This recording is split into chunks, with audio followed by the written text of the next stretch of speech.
Good evening. 7 additional COVID-19 related fatalities were recorded in Jamaica yesterday, according to reports from the Ministry of Health and Wellness. Now this increases deaths from the virus on the island to 1,049.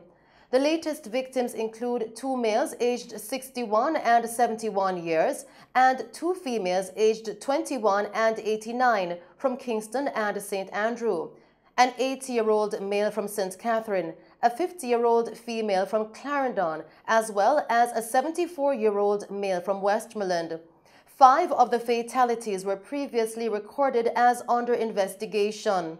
In the meantime, the ministry also reported 46 new cases of the virus within the last 24 hours, taking the total of confirmed cases on the island since the outbreak to 49,841.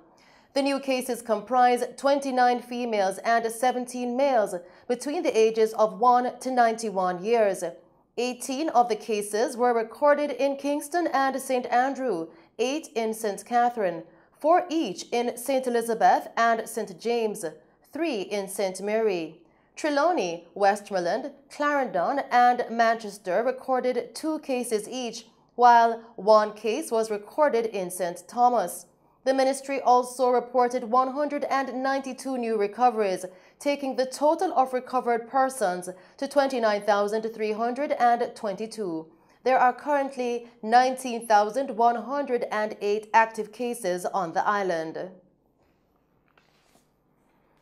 In other news tonight, as students prepare to sit the CSEC and CAPE exams starting Monday, June 28, Education Minister Favour Williams says despite some students not being prepared to sit this year's exams, those who choose to will give it their best despite the challenges brought on by COVID-19.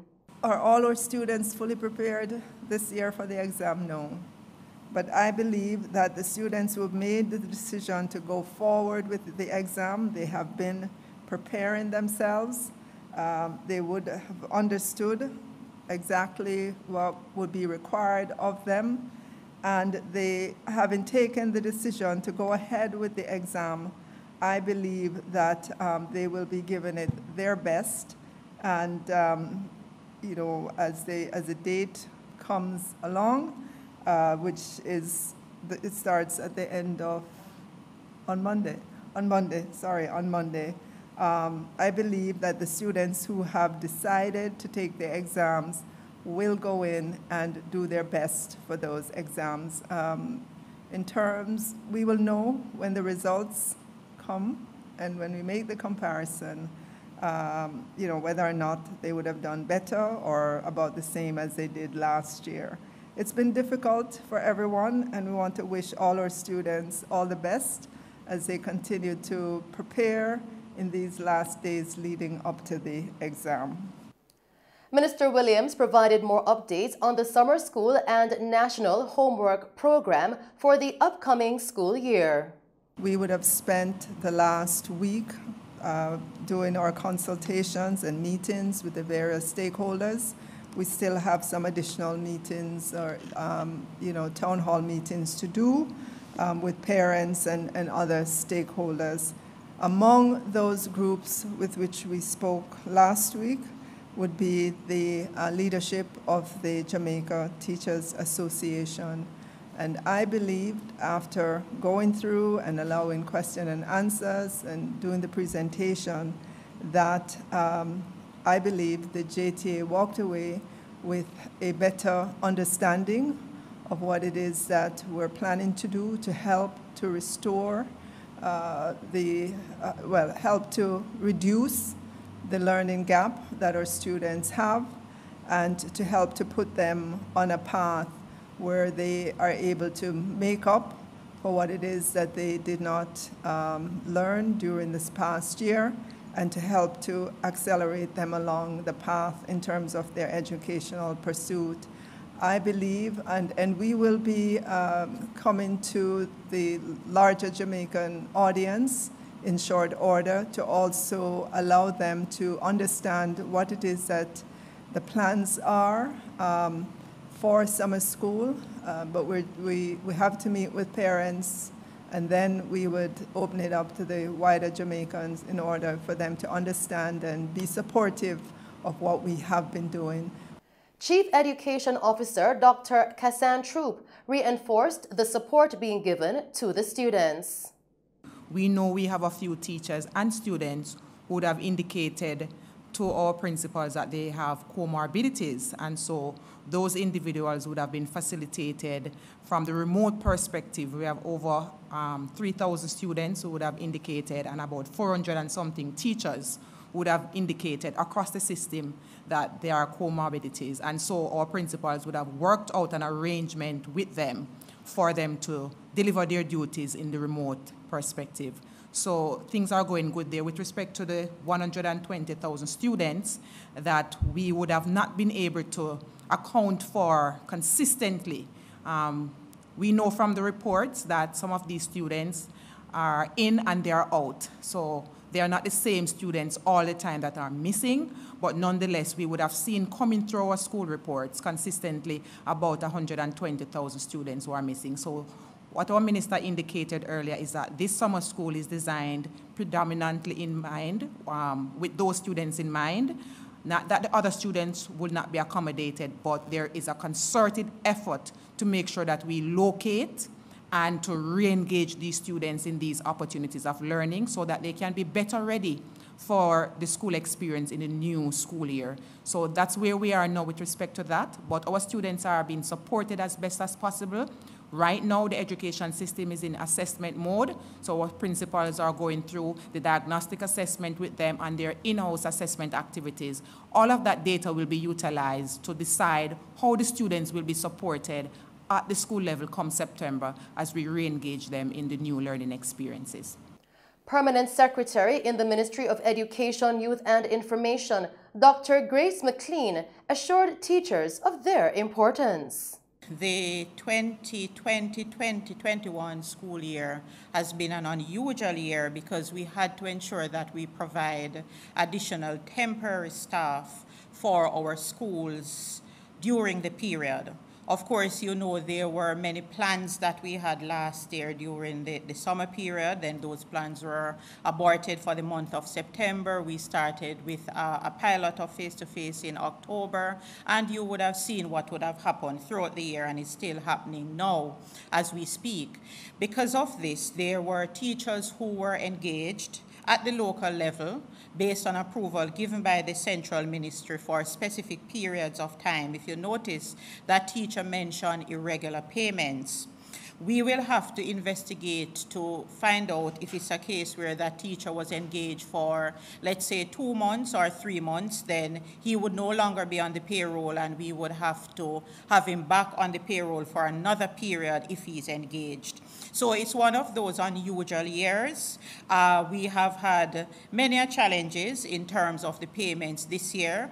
We have satisfactorily dealt with, I would say, 99% of these challenges.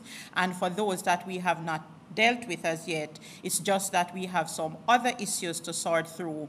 But I want to assure our teachers that they are very important to us, their payment is very important to us, and we are seeking to do everything that we possibly can to ensure that we do not have these issues going into the future. And Minister, if I may say, you would have approved for us to start rolling out the My HR Plus system for our teachers.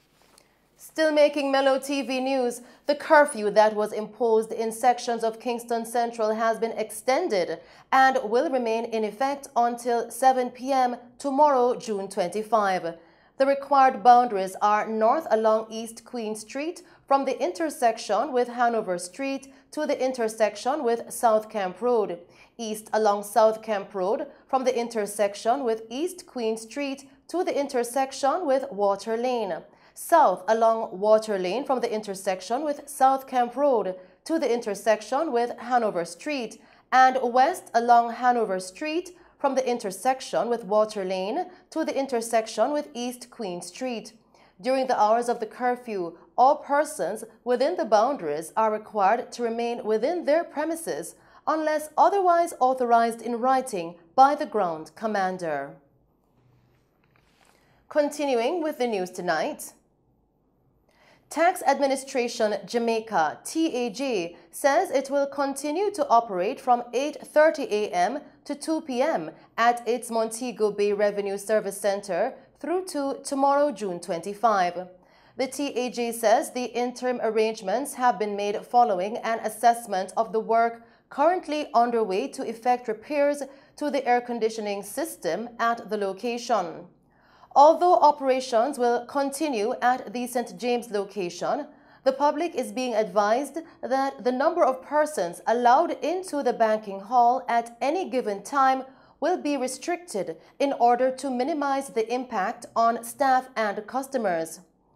The statement from the TAJ further outlined that its team and the contracted service provider are maximizing efforts to restore the air conditioning system, which developed issues recently, creating a challenging situation for both staff and clients. Extensive work is therefore being undertaken to restore the central unit to ensure the comfort and safety of its staff and clients, particularly as the island is experiencing warmer than normal temperatures. The tax authority says they are quite aware that the disruption of service at its Montego Bay location will inconvenience members of the public. Business persons and individuals are therefore being encouraged to use the alternative electronic options available as they accommodate a wider range of services. For further information, call the Tax Administration Customer Care Center at 888-TAX-HELP. That's 888-829-4357, or visit their website at www.jamaicatax.gov.jm.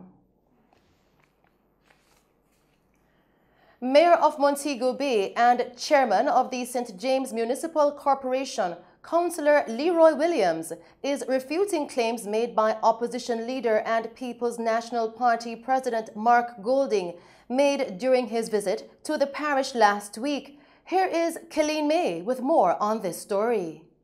Mayor of Montego Bay and the chairman of the St. James Municipal Corporation, Councillor Leroy Williams, yesterday responded to statements made by opposition leader and People's National Party President Mark Golding during his tour of the parish last week.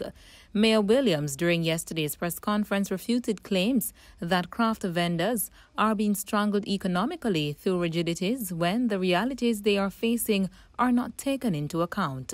The opposition leader, MP Mark Golding, on his visit to Montego Bay, toured the Montego Bay Craft Market, the Harbour Street Craft Market, in fact.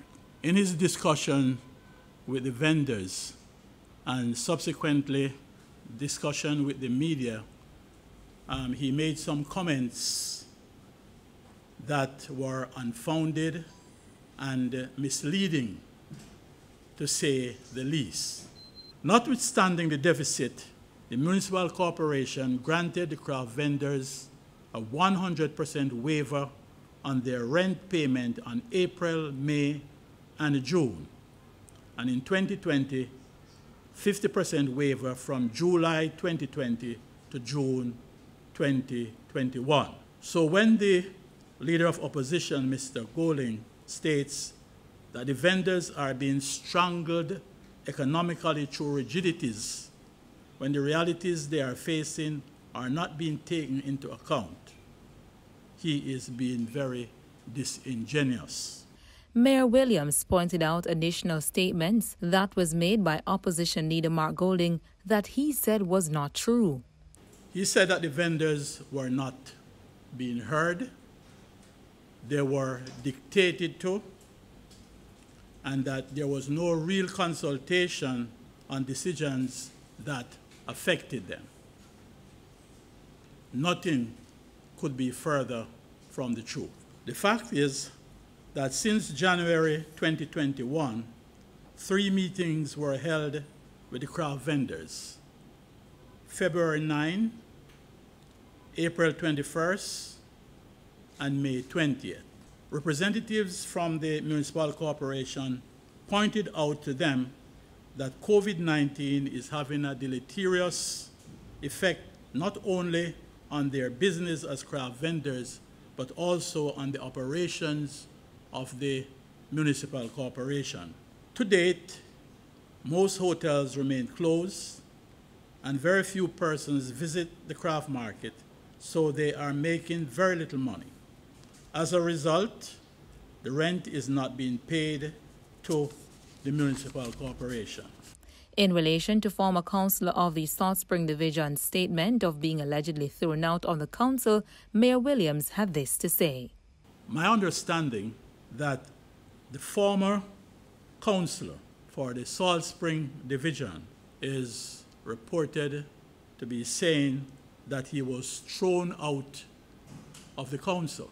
I want to make it absolutely clear that the councillor contributed, in my estimation, to his own demise, and that it is an indictment on his part not to be conversant with the rules and regulations governing his tenure.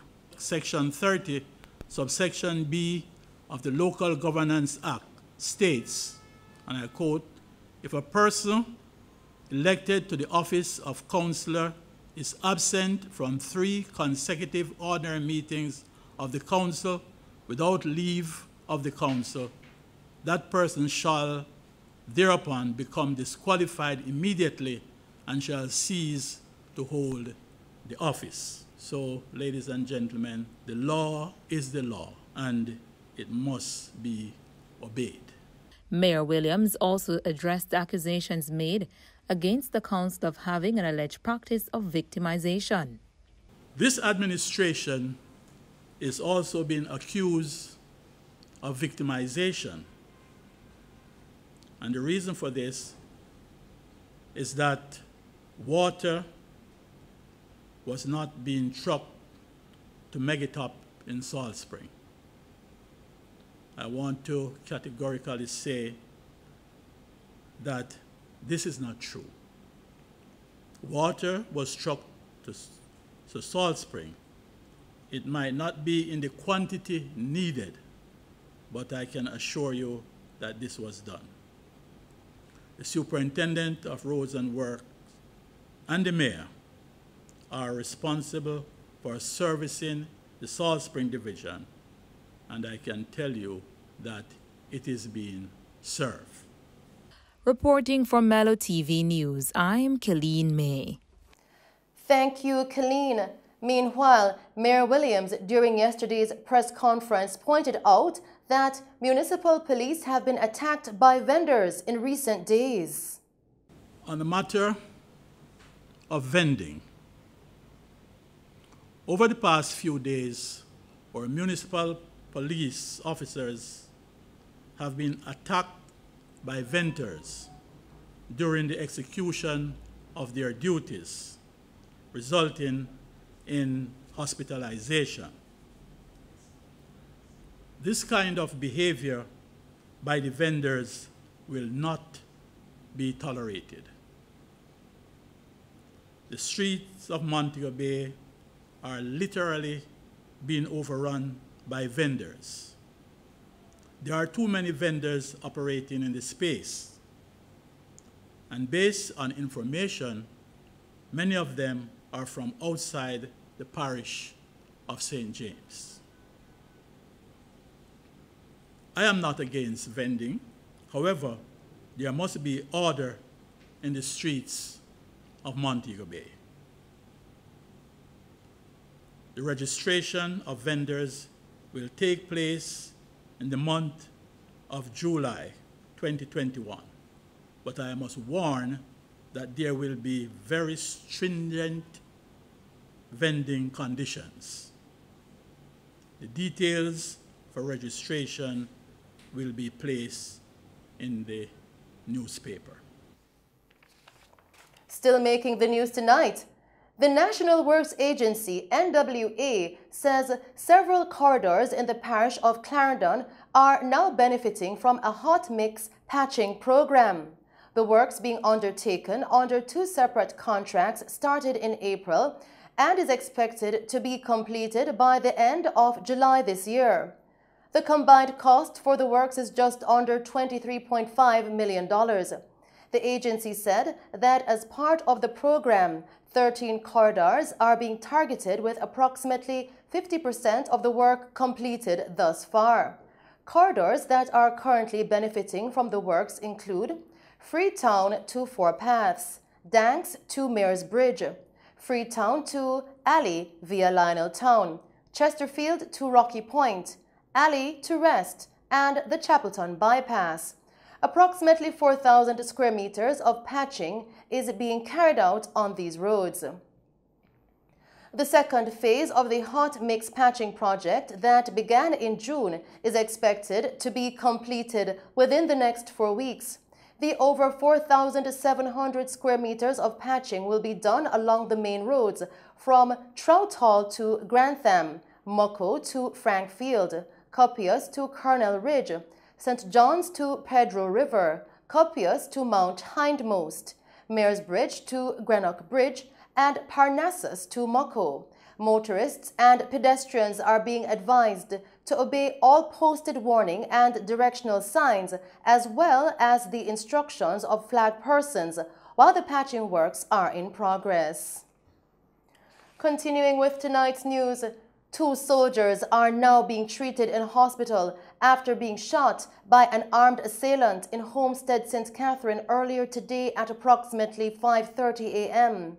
The soldiers were among members of a joint police-military team conducting operations in the community. It is being alleged that while in the area, the team was attacked by the armed man and a firefight ensued. When the shooting subsided, it was discovered that the 2 soldiers as well as the gunman were shot. All 3 were taken to the hospital where the gunman was pronounced dead. One of the soldiers is believed to be in serious condition. And those are some of the stories making news. We will return with other stories as the country's fisherfolk and farmers can now access insurance coverage for vessels, vehicles, and accessories through Advantage General Insurance. And patron of the Governor General's Program for Excellence, His Excellency Sir Patrick Allen, yesterday handed over 50 tablets to students of the Fruitvale Primary School in Portland. But first, we'll now take a break and then join Christopher Scott with the very latest in sports.